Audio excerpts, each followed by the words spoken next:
നമ്മുടെ ആർഭാടങ്ങൾ അല്ല നമുക്ക് വേണ്ടത്. നമുക്കൊരു രോഗമോ ദുഃഖമോ ക്യാൻസറോ മാരകമോ വന്നാൽ നമുക്ക് സന്തോഷിക്കാനൊക്കത്തില്ല. നമ്മളെല്ലാം ദൈവത്തിന് പാപികളാണ്, മുഴുവൻ പാപികളാണ്.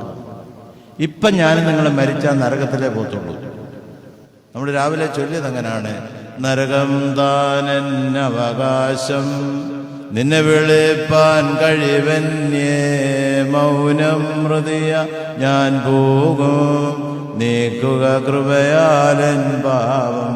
സത്യ അനുതാപത്തോടുകൂടി വലതുവശത്തെ കള്ളനെ പോലെ പാപിനിയായ സ്ത്രീയെപ്പോലെ നെഞ്ചത്തടിച്ച് കുറിയേലായുസവും ചൊല്ലി മരിക്കുന്നത് വരെ കർത്താവിൻ്റെ കരുണയ്ക്കായി പ്രാർത്ഥിച്ചാൽ ദൈവത്തിൻ്റെ കരുണയാൽ നമുക്ക് ഗ്രേസ് മാർക്ക് കിട്ടുന്ന പോലെ സ്വർഗം കിട്ടിയാൽ ഭാഗ്യമായി. അതുകൊണ്ട് അനുതാപമാണ് നമ്മുടെ ആരാധനയുടെ പശ്ചാത്തലം. അതുകൊണ്ടാണ് ഇൻസ്ട്രുമെൻസും കൊയറും ഒന്നും ഉപയോഗിക്കാൻ ഞാൻ സമ്മതിക്കാത്തത്. സന്തോഷത്തിൻ്റെ വേളയിലാണ് അതൊക്കെ, അനുതാപത്തിൻ്റെ വേളയൊന്നുമില്ല.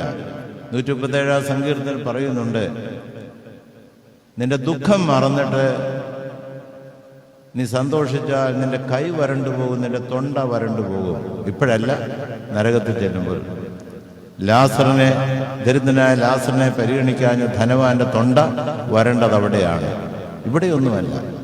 നമ്മുടെ ആരാധന എന്ന് പറഞ്ഞാൽ അനുതാപപൂരിതമായിരിക്കണം, സത്യ അനുതാപത്തോടുകൂടി. അങ്ങനെയാണ് ദൈവസന്നിധിയിൽ ചെല്ലുവാൻ നമുക്ക് ഇടയാകുന്നത്.